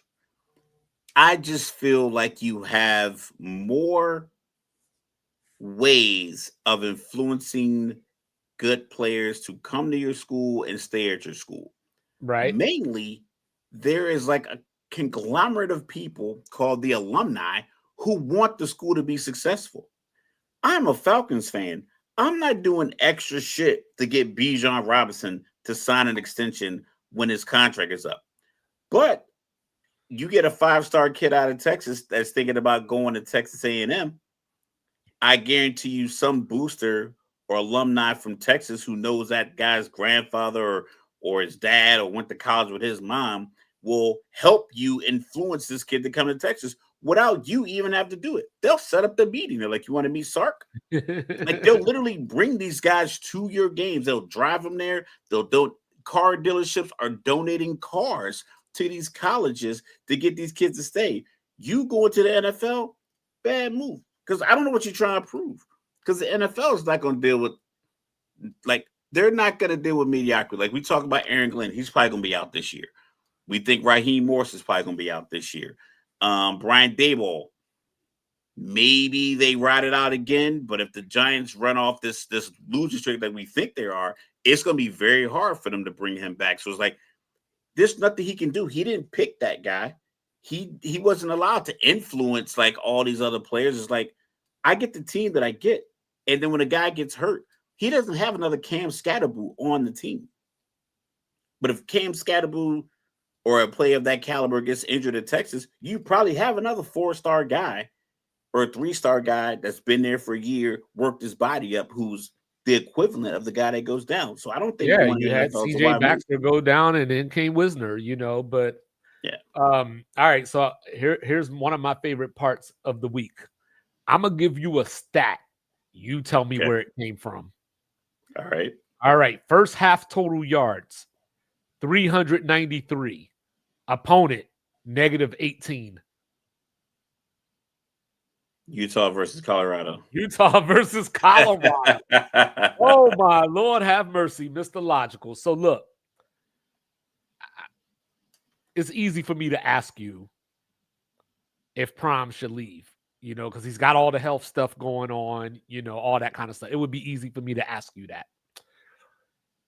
Should the school, this is considering that, he chooses to stay next year. Should the school intervene and say, we're going to hire your coaches?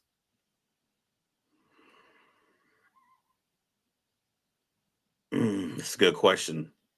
That's a good question. First, before they do that, I would have to know, and like I said, just go back and forth banter. Are they currently allotting him a substantial budget to hire coaches? Because what I think is happening, people are doing him favors to get into coaching and taking favor deals because they respect Deion. I don't know if Warren Sapp was ever planning on being a coach at Division I level or an NFL level, but I think the Deion call gets you the cachet. So if I'm Deion, I'm like, these guys came to this darn school because of me. So now you want to tell me you want to take away my darn responsibility to get these, he says darn.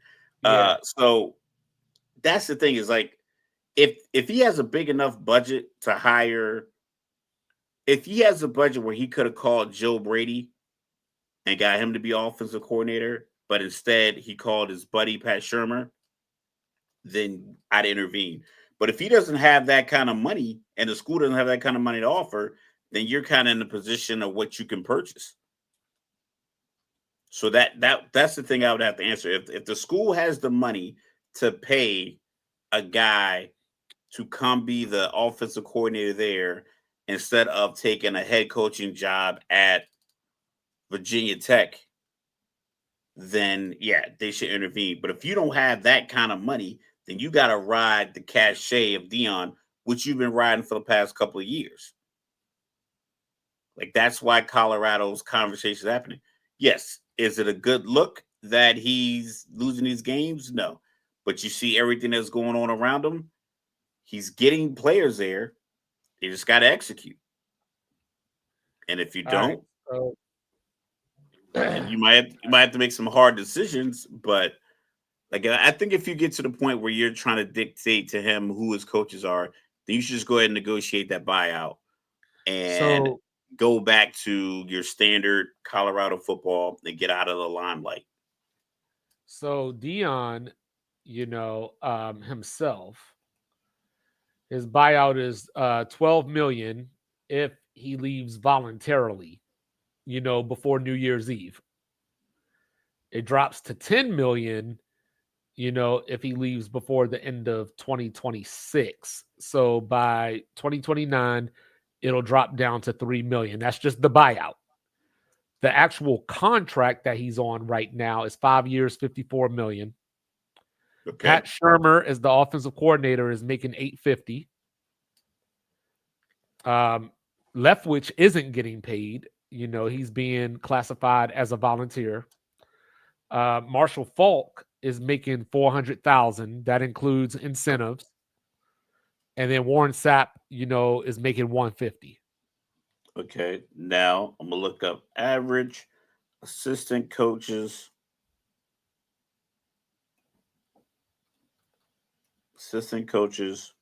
And then the defensive coordinator is making 1.5. NCAA football. So 1.5, and he's the highest paid of the staff. That's not Deion. Power 5 schools average $1.1 million annually for their coordinators. Well, let me. You ran off how many names? Well, those aren't all coordinators. Those aren't all coordinators, though. So Shurmur is the offensive coordinator. That's $850. He's getting $850, and then their defensive coordinator Livingston is getting 1.5. Okay. And then, of course, Deion, the 5-year, $54 million extension. So I'm guessing Colorado found the money to pay him now. Weed money. But all that weed money, but they been stacking that weed money for like 12 years since we went to school there. So at what point, here's a different question. At what point, if you're Colorado, does the results outweigh the generated revenue? Because I know, like, we had this conversation about the Dolphins a couple of weeks ago, and you brought up, like, well, hey, these owners care more about the bottom line than they do that check. Yeah. Right. So with a school like Colorado that was off the map before Deion showed up, now he's got them being relevant again, even in this bad. You got rappers coming to this game. You got The Rock out there. You got pyrotechnics. People are still talking about it. People are still talking about weed in the student section.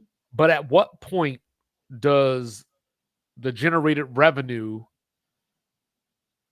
run out to the point that you say, we still want to win football games? This is where you're at. Right now, you probably say hypothetically you need $20 million, $25 million to just completely overhaul the entire coaching staff, to include getting rid of Deion and his buyouts and subsequent buyouts of everyone else.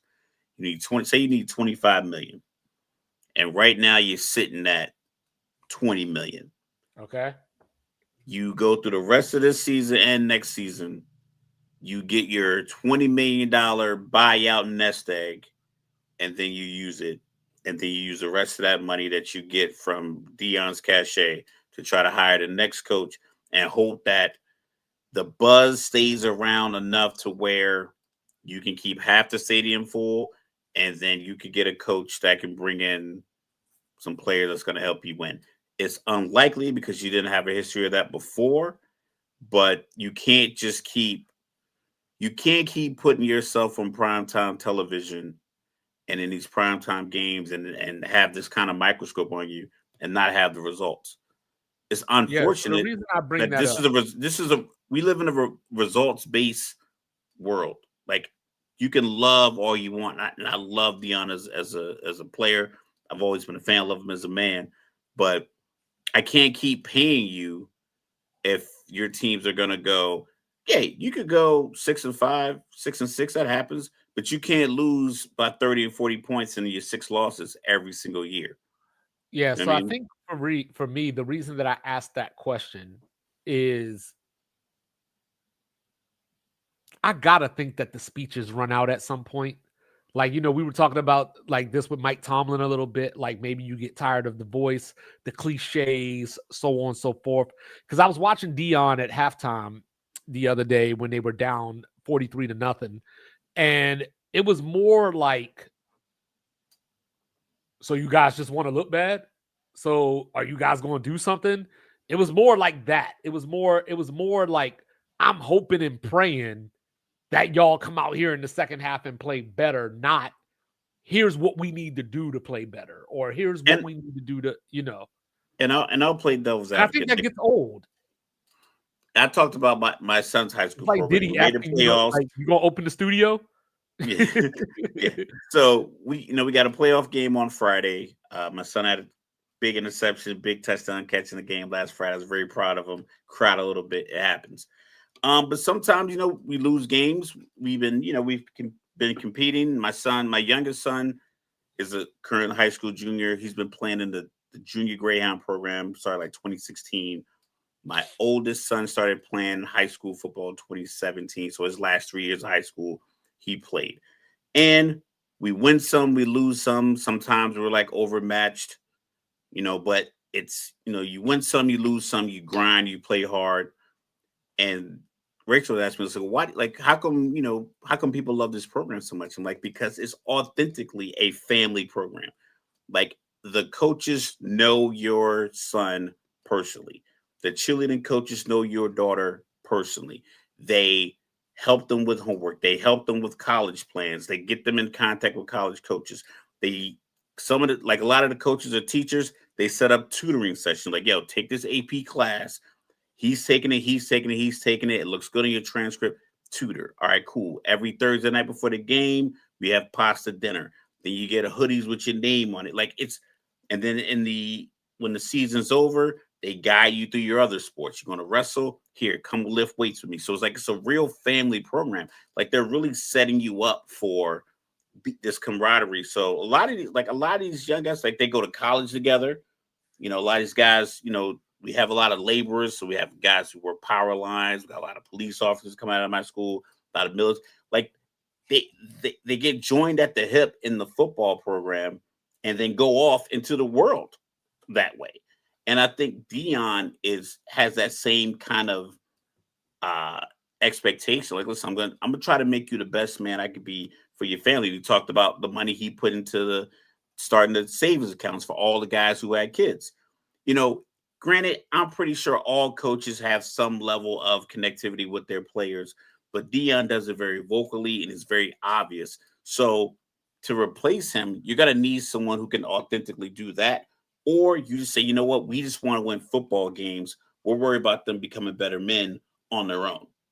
And I think that's the piece you have to partner with. You have to figure out, like, do we care that he's actually actively trying to make these guys better men?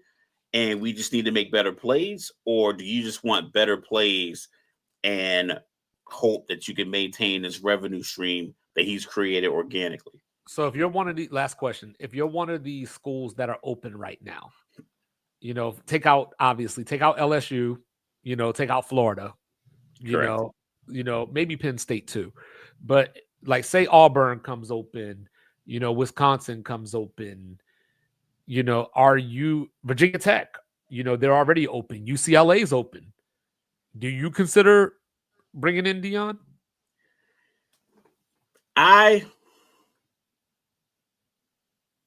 Because what it'll generate. You know what I mean? It's going to generate money, but you have to take an intrinsic gaze at the pipeline that you have to your football program. Like, is there enough money coming in one way? Are there enough recruits coming in to get the money? If that's the case, you could put Deion in there. You could build it up.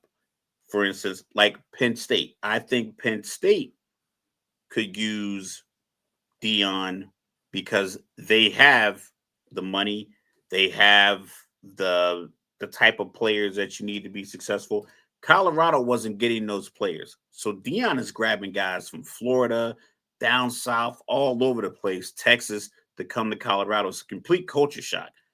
Like they're probably like the dudes from Florida, probably the blackest dudes you're gonna find in Colorado.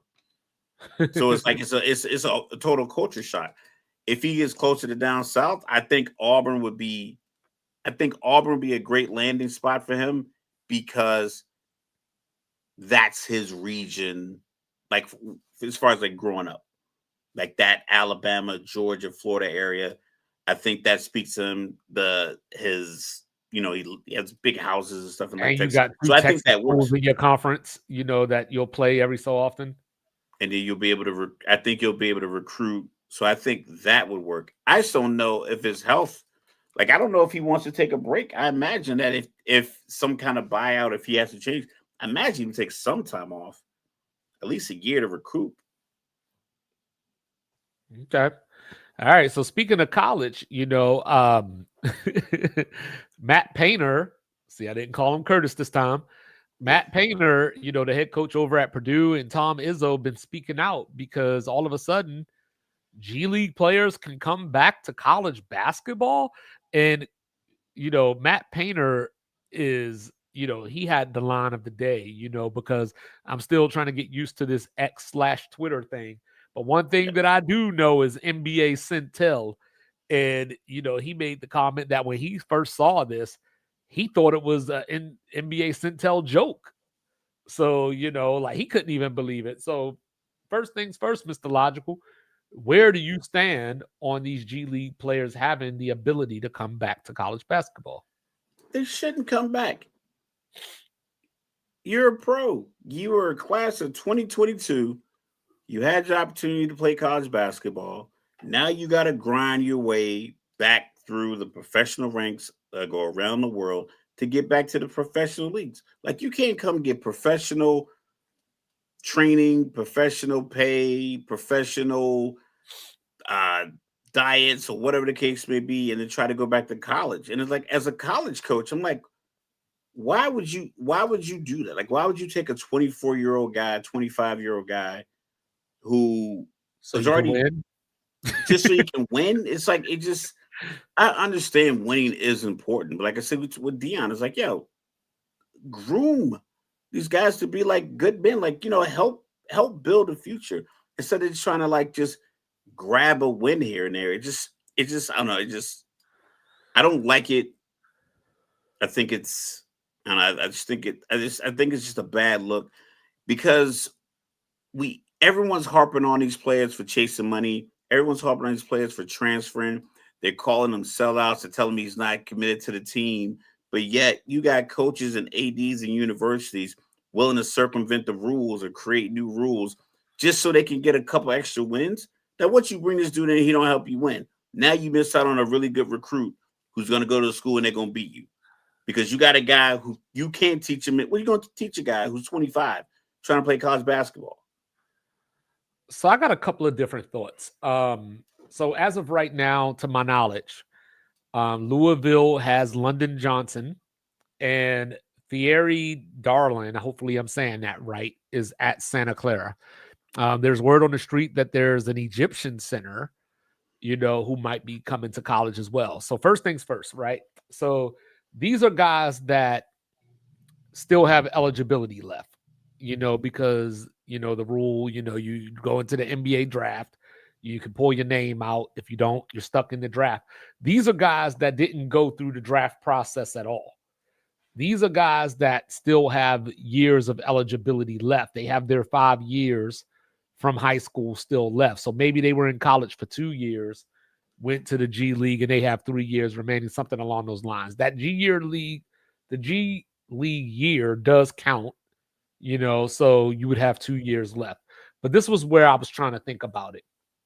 When I think of a guy like Yegor Dimon, who played at BYU last year, he was professional over in Europe. And then he came over and played for BYU. Now, granted, he didn't go to college first. and then go European professional and come back. So it's different. But I'm just trying to think of it from the standpoint of if there was some high school phenom that came from overseas and had been playing for Real Madrid. He played college basketball and we wouldn't bat an eye. And maybe we wouldn't bat an eye because of his age, because he would probably be 18 or 19, something along those lines. So maybe that would make it a little more digestible, if you will.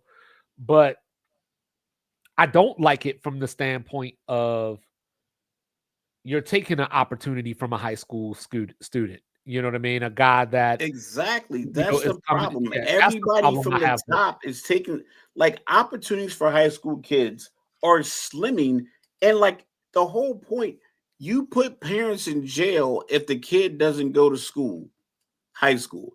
So then the kid gets out of high school and he got nowhere to go if he's playing sports because you're recruiting guys from other places with fake passports and documentation just so you can win, or you're getting grown men.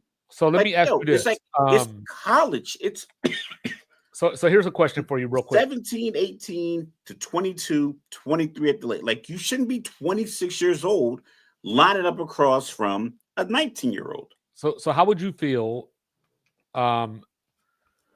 Excuse me. Let's say, there was the G League Ignite, and that went away. So let's hypothetically say you're a 19-year-old that played with the Ignite for 2 years. So you joined the Ignite when you were 17. You're 19 now. So you have a couple of years of eligibility left, based off of that. Do you look at a situation like that a little bit differently? Because they did play professionally, or go pro. Just black and white. It just simple line in the saying. If you want to go pro, go pro. If you don't get the right advice prior to that, I understand that, but this avenue isn't open for you. You can continue to go pro. If you want to go to the NBA, you keep following that path to go pro. You had your opportunity to go to college. You passed on that. Like you passed on opportunity. Like when we went to MEPS, if they offered you a job and it was like, yo, I think I want to hold out. Can I come back next month and pick a job? They're like, all right, just go swear in, saying you want to come in, and next month we'll see if we can find you another job. And you get there next month and it's like, yo, can I get that other job? Like, nah, man, we already filled that spot. You can go be security forces or services. What do you want?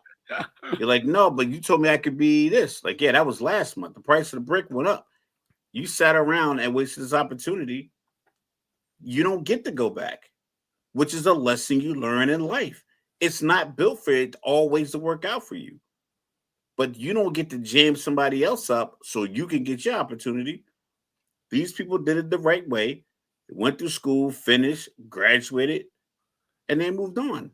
You out here trying to get 24-year-olds to come back to college for 1 year. It's not like you're trying to get them to come back and get a degree and be a graduate or, all these engineers jobs that we need. It only benefits the player because, you know what I mean? Because I'm pretty sure they're going to make more NIL than they would in the G League. Because I think I was reading that the average G League salary is around, I don't know if it's the league minimum or if it's the average salary is around 40,000. So for the player, you're all in. Let me go back to get some NIL, even if it's just 100,000. I'm still probably better off than I was. You know what I mean? And then, like I said, that high school student that might have to end up walking on now. You know what I mean? Or might just not have a spot on the roster anymore.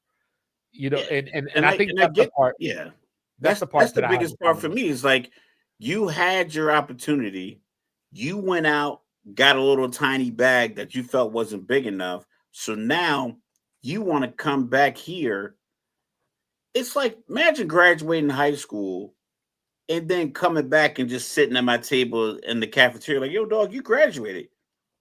Like, nah, dog, I like this seat. Like you Get out shouldn't of even here, be Van here. Wilder. Yeah, you got. You know what I'm saying? You know some Van Wilder. Like get out of here. Like you had your Yeah. opportunity, and there's nothing wrong with saying. I'm not saying you don't deserve an opportunity to chase your dream. You just don't get to cut me off to do it when I'm doing it the right way. Like you don't get to like I'm on So, lap 3 of this mile. You don't get to start here in front of me, and then now I'm stuck. yeah. So I was going to ask you if we thought these big schools and coaches would participate in this, but like I said, the first guy went to Louisville, so I guess the answer to that question is yes. But I think that's one of those things where, as a society, right? Because I like to blame society for everything. This is Yeah. this is where, as the head coach, or this is where you need to say no. You know what I mean? Like if you want to be a school like say Pepperdine, you know what I mean, or Valparaiso, you could participate in this, but Kansas don't need this. Duke don't need this. Yeah. And if I'm at a school like say NC State or Wake Forest, I don't need this to compete with Duke in North Carolina. So it's up to them to flame it out. You know what I mean? But last thing before we get out of here, the other news that came down, kind of related, not really, but with the college game. Now college athletes can bet on pro sports. Did we not learn about these things that are happening in the NBA right now? Listen, man, follow the money. All people, like all sports cares about is money. Like I remember when I didn't know what everybody's contract was. It was a simpler time because I heard someone talking about how much money Larry Bird made his whole career. Paul George gonna make that this year. That's not important. What's important is like people are really acting as if these are isolated incidents and it will never happen again. It's only going to get worse. But as long as people are getting paid, no one cares. And I don't think it's going to just be like we can already bet on college games. So the bug is already out there. There's dropped interceptions because the over under is 50 and a half and they bet the over and then you need this team to score. There's probably intentional face mask penalties so that drives can keep going. So this booster or this guy in the parking lot can hand you a $10,000 envelope. It's already happened. Point shaving is happening. It's happening in college sports. Even restricting employees from betting on pro sports is irrelevant. It's like that's nothing to do with college can I football. have Like, one more? Can I have one more comprehension moment real quick? let's go. So y'all heard everything that Mr. Logical just said. We said something similar on our previous episode. There are just bad apples. There are people out here that have opportunities to get their hands on more money, and they will do what's necessary to get that money. What we did not say, and what I still maintain, is that Adam Silver, Roger Goodell, Manfred, and whoever else are not out here dictating who wins games. The people in the league office are not sitting around a table and saying, I want the Oklahoma City Thunder to win the title this year. Because that would be probably one of the least teams they would want to win. You know what I mean? But so what we're saying is two things can be true at once. Yes, there are players that are out here doing, you ready for it? That are out here doing nefarious things. They're being unsavory. What we're saying is the league is not necessarily making these things happen. Yeah, the money is making these things happen. The league's relationship with these betting organizations isn't helping. It's not helping the narrative. But once again, it's like, as a league, and we'll say this clearly, the league does not need to set up the result. You're going to watch anyway. You're going to watch anyway, and you're going to bet anyway. And when your parlay comes up 2 yards short, you're going to blame the league. So and when you win, you ain't going to complain at all. And when you win your $600 or $700, You can be buying whatever you want to buy, or you can re-gamble it, whatever the case may be. The league has zero incentive to rig games. Yes. And there Because are they're getting models, paid regardless. and there are models out here. I'm trying to create one myself, but I'm running into a wall. But there's models out here that you can put data in and get some of these results. Like there's people that literally build programs, even using just Excel, that hey, give me 3 points for home field advantage, but for LSU at night, I'm gonna give it 4.5, and then they get you a final score, and there you go. So you go, my thing says 3, Vegas says 5, so I'm a bet based off of what my results said. As long as there's been competition, there's been money on the competition. It happens. I just feel like I didn't think that winning at all costs Blue Jays breaking it open was this big of a deal. I know people love to win, but it's like now, like what the kids say, just playing in our faces. This is ridiculous. Like, Yeah. Can you imagine if a guy goes undrafted in the NFL and he plays a season with the Broncos? He's like, you know what? I want to go back and help Colorado. And he goes back. Right. Or a guy plays in the, what's that other league with the Alabama, the USFL? The Birmingham Stallions, the UFL. Yeah, so you get a guy, he plays a couple years in USFL and was like, you know what? I got a couple years of eligibility left. I'm going to go play left guard for Penn State now, and I'm going to play against some 20-year-old college kids because I still have 2 years of eligibility left, and I never made it to the NFL. Because that's the same thing. That's like an under professional league that doesn't pay them a lot of money. So imagine if college football teams started plucking these guys out, like, oh man, you got a couple years of eligibility left.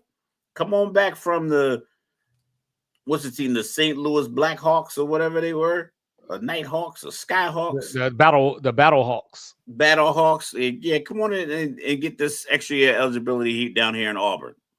Like, come on. Like what? Like when you let that keep going, where does it end? So last moment before we get out of here. This is another feel old moment. So Chauncey Billups got arrested. Correct. Do you know who the Portland Trail Blazers interim coach is? Probably Earl Watson. So I'm a quote Stephen A for this one. Don't talk to me about Tiago Splitter. Tiago's. Oh yeah, I heard he was like the. Tiago that's Splitter funny. is the interim head coach for the Portland Trail Blazers right now. It's about to go on a world-class run as the head coach. Man, we're getting old, man. Like maybe your Portland prediction might come true. Well, it was so funny because I remember feeling old 10 years ago, 11 years ago, because I was like, Michigan got Tim Hardaway Jr. Then they had I think they had Glenn Robinson Jr. on the team. There was like a Glenn Rice Jr. that came through. I was feeling old then. You know what I'm saying? Now you got Tiago Splitter out here as a head coach. Tim Rattay is somebody's quarterback coach in college football. Like, there was one more name, too, that I had earlier, and I was just like, these dudes can't really be coaches, man. Like, it just doesn't make sense how quickly time flies right now. Yeah. I can't, man. Hold on. There's somebody that's like it's killing me right now that I can't think about it. But, it's just like, bruh, like, I can't even believe that these dudes are coaches, and, I don't know, like, I feel old all the time when I see these people, man. I feel young every day. Like, that blew my mind. Like, I knew that God Shamgod was on a NBA staff, but it's still crazy to think about it. That's what it was. JJ Barrera. is on the staff. Yeah, he's on the Nuggets staff. That should probably make Chris Paul and Kyle Lowry and LeBron feel old. It's like dudes you played against are like now coaches, like dudes who are your age. Yeah, Like, and it's not like Damon Jones is already older than LeBron, but it's like guys your age are now coaches. Yeah, the Phoenix Suns hired DeMari Carroll. It's just I don't know, man. Like it's just one of those things, it is what it is, I guess. But hey, we will be back on Friday because we got some more picks to give out, upset special, all that good stuff. Not as big a week of college football this week. Bo Pribula get well. I think I was on my way to Missouri winning that money line until he broke his leg or whatever happened. So get well soon. We got Vanderbilt, top 10 Vanderbilt, another top week. 10 Vanderbilt coming down here to play the Longhorns this weekend. But hey, the Longhorns may be with no Arch. He's in concussion protocol, so we'll see what happens there. A lot of, it's always these weekends that there are not Ohio State, Penn State. Ohio State, Penn State. What's the spread? Oh, you set yourself up. You set yourself up. If I had to guess, it's probably somewhere around like 35.5. Come on, man. That's ridiculous. Probably like 15.5. 20.5. Okay. I was thinking 25. You know what I'm saying? And I don't know. Like, I think Penn State's defense might be good enough to cover it, but we'll come back to that on Friday probably. But since you brought it up, I guess I might as well, before we get out of here. So, the Miami Hurricanes going down to Dallas to play SMU. SMU coming off that loss to Wake Forest. What's that spread? 9.5. 12.5. Your Arizona State Sun Devils. Mine. Fresh off. Party there 2 times. Yeah, they're yours. Fresh off the loss to Houston this weekend.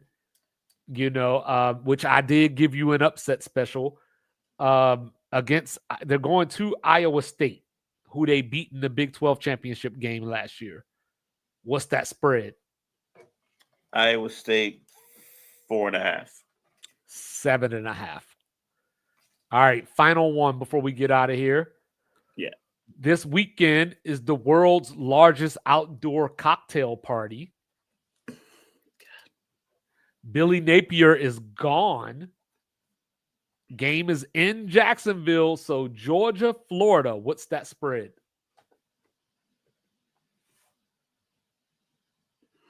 SEC, they got to show a little respect, right?